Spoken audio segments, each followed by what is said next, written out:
to Elevating Your Life. I am so happy to have you with us today. I have just a fantastic guest to share with you. We have with us today Alexx Shaw.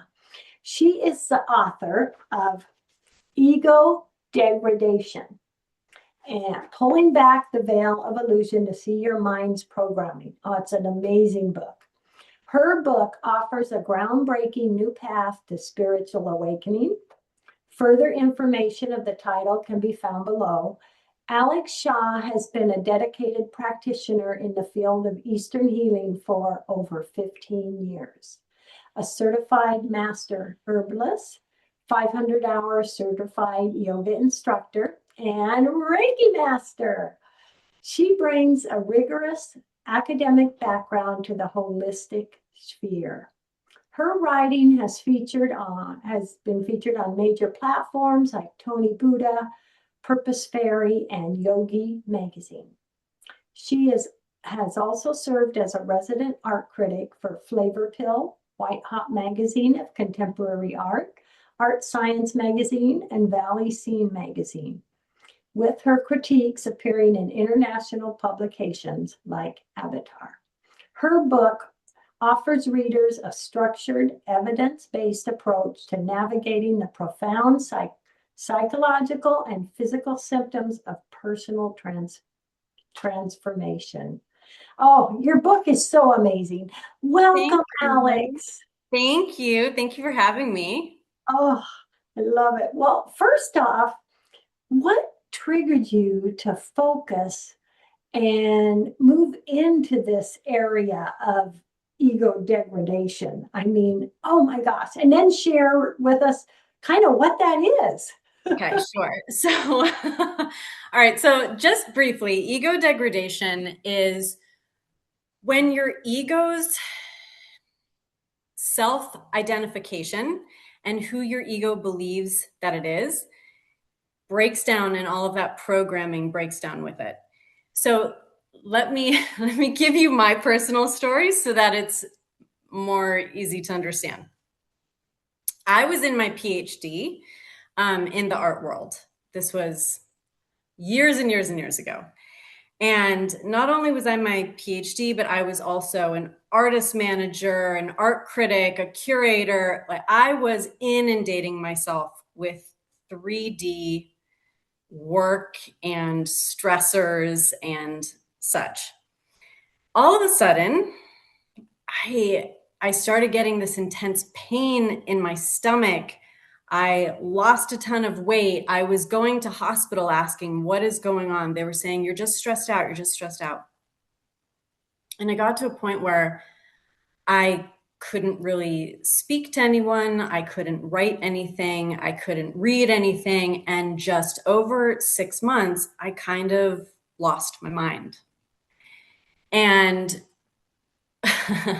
I I considered it a nervous breakdown, and that is what doctors considered it. That's what others considered it. So as I went into the Eastern sphere of healing, I started talking to more and more and more people who all said that they had encountered something very similar. And it could have been caused by divorce, by someone dying, by losing someone or something, or a very traumatic experience occurring. Now, coming from the yoga world at that point, you always think, okay, well, this is ego death because that's what's spoken about, or this is spiritual enlightenment because that's what's spoken about. But the truth is that ego degradation is neither, because spiritual awakening is kind of the end point. It's where I ended up. It's what happened after the 6 months, and I kind of came out of the rubble that was my life at the time. And I'm going, what the hell just happened to me? And yeah, that was like a very long-winded way of saying ego degradation is when all of the programming gets degraded of who you think that you are, and you build yourself back up. And this has happened to so many people that I've spoken to, hundreds and thousands of people.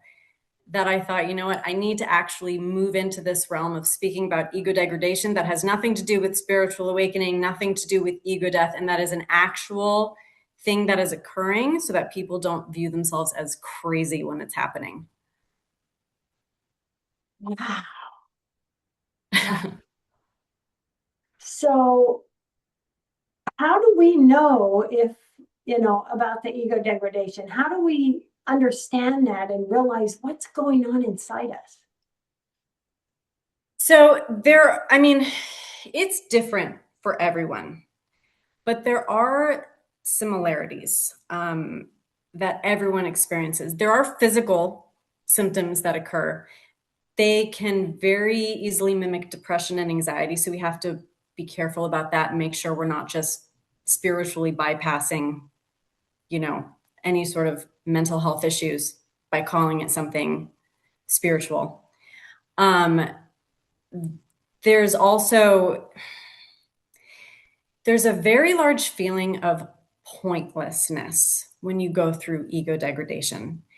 And it's different than hopelessness, because hopelessness is like, there's no hope for me, I'm just depressed. But pointlessness is this strange sensation that you get where you realize there is literally no point to anything. And within that pointlessness comes this unbelievable recognition and remembrance that you are connected to everything and you are the same as everything. And that is the amazing part about ego degradation. Yes, because yes, we are connected to everything. We're not alone. We are connected, aren't we? Yes, absolutely. And we're connected, not just you and me sitting here speaking because we're, spiritual people and we're going, oh, yes, we're connected to everything because we feel it. But actually, scientifically, we're connected to everything. So you kind of get this beautiful holistic approach to it when you go through an ego degradation and you realize, like, oh, yeah, this isn't just some spiritual hoo-ha or hoopla or just religious ideologies. This is an actual thing that I can feel and I experience and I see everywhere. Yes, yes. And, so much of the scientific is connected, such as we are both Reiki masters that I Yep. absolutely love. And they're actually, Reiki is scientifically backed. Yeah, Energy. absolutely. It is not woo-woo. It Yeah. is, and it's fascinating to know that so much of that, it isn't just, what we might think is made up. There is scientific backing Yeah. to energy and mindset and all of that, isn't there?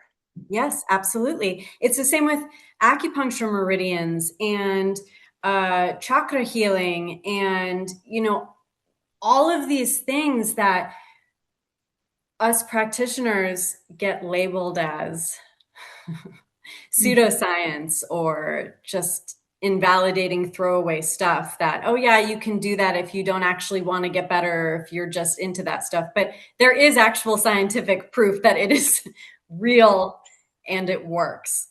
It's just that it's not studied as much as the allopathic. Yes, I love it. I love it. So, how does ego degradation differ from ego death and spiritual awakening? What's the difference in those? So, as I was saying in my ramble, is that spiritual awakening is kind of the destination. So, if you've ever had something completely traumatic happen, let's say, actually, let me give you an example. If you look back on your life and you think, wow, I went through this thing that was so traumatic and so difficult, but I came out so much better and I'm so happy that I went through it. The place where you are now, where you have that hindsight, that would be spiritual awakening. But the trauma and getting through the trauma, that is the ego degradation.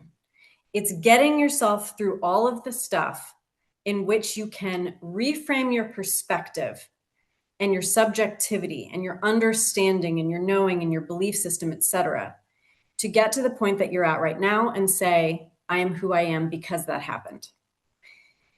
Ego death, I came up with the term ego degradation because I really hate the I hate the phrase ego death. I find it to be very misleading. Your ego can never die. You never want your ego to die, because if you did not have an ego, you would be a vegetable. Like your brain would still function, but that happens when you're in a coma as well. No one wants that. So ego death is said to occur either through a near death experience or through the usage of psychedelics. Those of us who have had a complete breaking down of our programming and understanding of the 3D world, who have not done psychedelics or who have not had a near death experience, can accurately say, well, I didn't have either of those things happen, but I still had an ego degradation. So there's a massive difference there. Does that answer your question? Does that make sense? Yeah. So Okay. an ego death can happen with a near death experience. An ego death is said to happen either with an ego, I'm sorry, an ego death is said to happen either with psychedelics or a near death experience. But Yeah. an ego death, how it's spoken about, is literally the ego dying and it never coming back. And basically, you're just living in this 5D heightened, awakened awareness plane. But that doesn't happen. Like, it doesn't happen. Ego degradation is being able to still live on this 3D plane, being awakened, but understanding that everything is just perspective. Wow. So, and something I'm fascinated with NDEs, near death experiences. I've interviewed people that have gone through it. So they could have an ego death, but then they come back. So then at that point, is it just maybe lessons learned and they That's get a to be really better? good question, Paula. You know, that's a really good question. Yeah, it could be lessons learned. It's a change in perspective. It's a change in subjective perspective and understanding and belief. But the thing is with near death experiences is that they tend to be, and actually you read my book, so I do talk about near death experiences in my book. It tends to be a very euphoric experience afterwards. And when they're interviewed 20, 25, 35 years later, they say that they still have the same kind of euphoric perspective that they had when they came out of the near death experience or when they survived the near death experience. But what you're saying with a lesson learned, that's a very interesting way of putting it, because I am not going to say that I know anyone else's lessons that they need to learn. But if, let's say hypothetically, someone is depressed, they have a near death experience, and then they become subjectively and egoically positive, then I guess that would be a lesson, right? Mhm. So it could be. See something from a different view. Yeah, Yeah. that could be a lesson. Yeah. I mean, that's the difference in perspective. That's all duality. So when you have an ego degradation and you realize duality is not real, you realize everything just is. It's much easier to change your subjective perspective on something from negative to positive or positive to negative.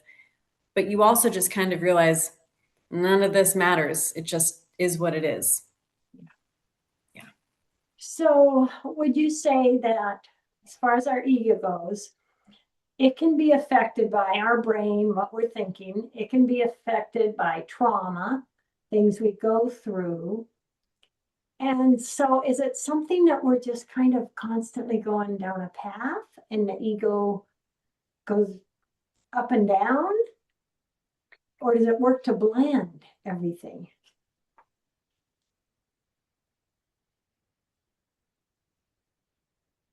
Can you rephrase that in a different way? Yeah. Because you've stated that the um, neuroscientific information explains how the brain and society create programming within the ego. So I'm thinking, okay, trauma or this or judgment of, Yeah. of things can create one thing, but Yeah. then you can have the brain saying, trying to reason with it. I mean, is there a, I mean, we get affected in different directions. So is there something we should kind of strive for, Hmm. our ego? Okay. Well, let's talk about judgments. Okay. So judgments, biologically in the brain, are consistent. They're happening all the time because the brain wants to keep the body and itself alive. So the brain will create a judgment of, I'm hungry, I need to eat, because that's what's going to keep my body alive. But let's say that your brain says, I'm hungry, and then you're given the choice of bread or pizza. And your ego is now going to say, well, I want pizza because it tastes better and it hits the dopamine receptors in my brain and it's going to fill me up more. And I had this wonderful pizza in New York the last time I visited, and I was with a friend, and it creates all of these judgments based upon this very simple choice. Now, let's say that you don't even get that choice. Let's just say that your brain says, I'm hungry, I need to eat. And then you're given a piece of bread.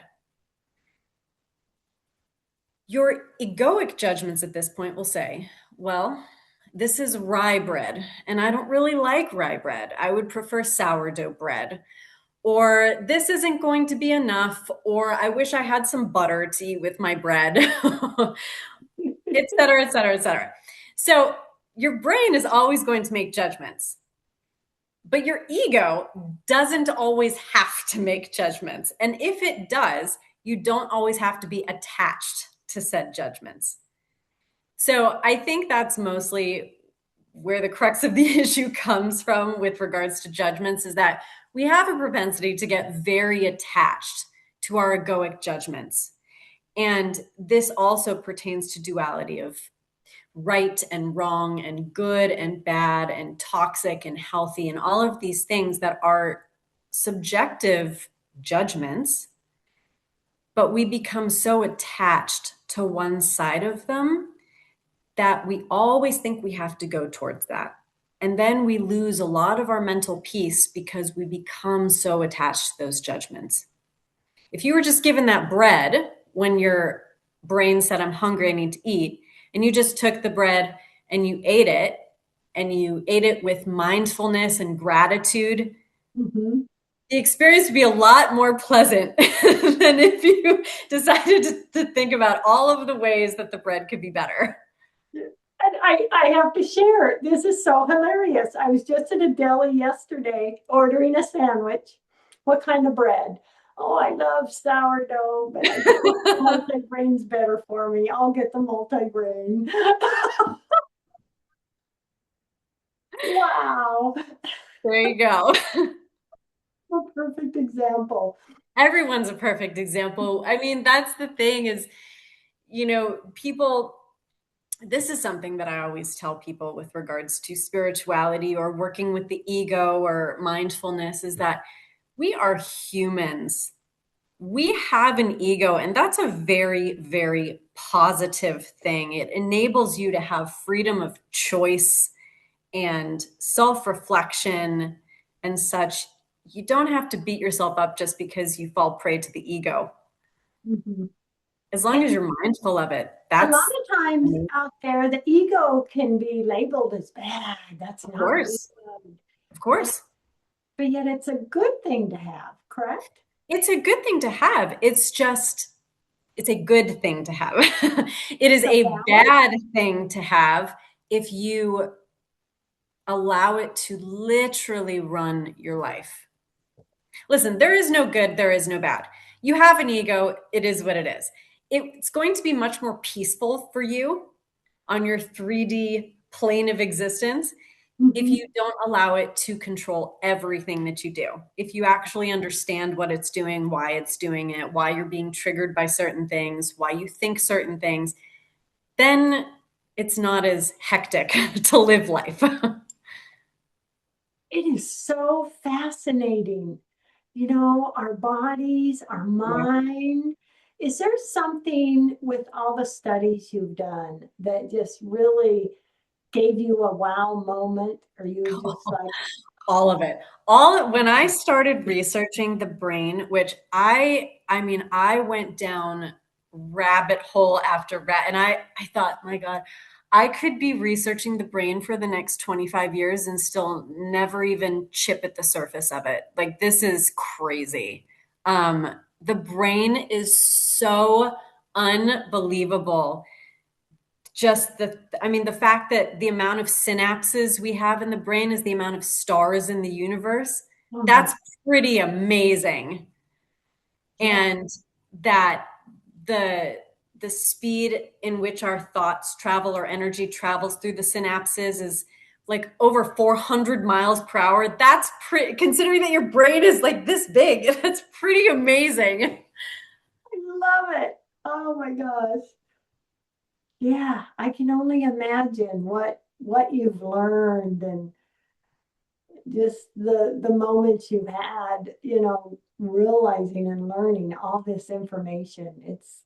But it's hard to hold on to all of it, to be perfectly honest. When you start to learn about the brain, you're in such a state of shock and awe that, and it's so convoluted and deep, and there's so much information. And then when you link it with spirituality, and you just have these moments of wow, um, it's really hard to hold on to them and to remember all of them and to like have a full appreciation for everything, because there's so much that when you try to appreciate everything that's going on, it doesn't really hold. yeah, yeah.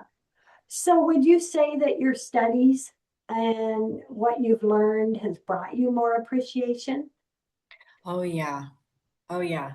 um I know we're talking about my book Ego Degradation, but the appreciation really, with what I learned when I wrote my last book, which is called The Soul Family, Oh, that book, sure. that book, like I started to go into the scientific elements of how everything is the same and how energy is completely the same, and quantum mechanics and quantum entanglement. And I mean, it changed my life. It fully changed my life. And then I was able to start to bring that into ego degradation and kind of go into, okay, I understand universally what's going on, but let's talk about individually, physiologically, um, and see like how each of us are kind of walking around and connected to one another, and how the brain is affecting us. Because I can talk about ego all day long, but unless you understand, or I understand, how the brain is affecting our emotions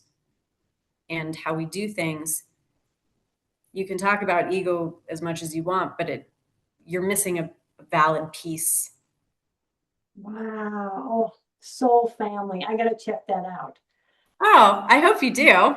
Amazing. I do. We may have to do a show about that. Well, Oh, that fascinates me.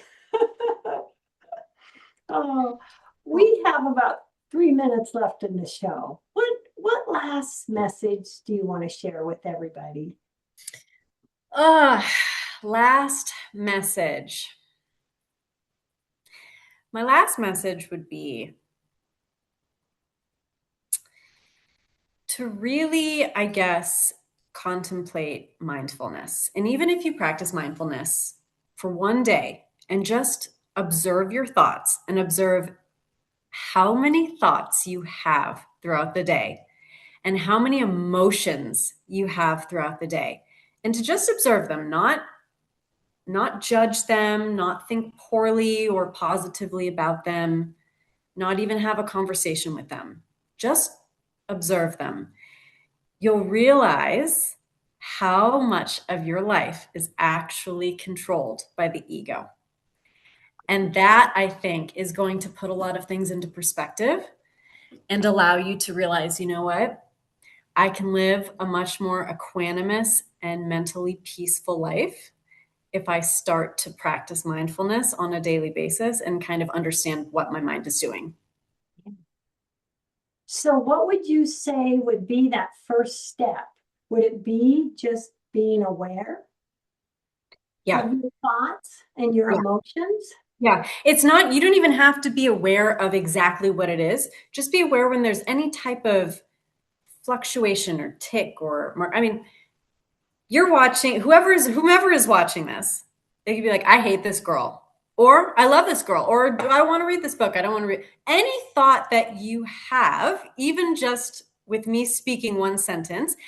That's a thought, that's an emotion, and you're probably having thousands of them. I mean, you're definitely having Yes. thousands of them per hour. So yes, as long as you just notice any type of fluctuation or flicker or differentiation between this moment to the last moment or to the next moment, just be aware of that and see how much. It could be someone going, I just had sourdough bread. Yep. And I love rye bread. Me, after I ordered the multigrain, I was like, oh, but I love sourdough bread. Really, we can have fun with all of this, Of can't course. Of we? course. Wow. And with doing that observance and the mindfulness, that'll give us will that give us different perspectives? I think so. I think Nice. so. I mean, Yeah. that's what I'm saying is that you don't have to be aware of what you're thinking or feeling, just as long as you're aware that something is occurring without your cognitive knowledge and approval of it occurring.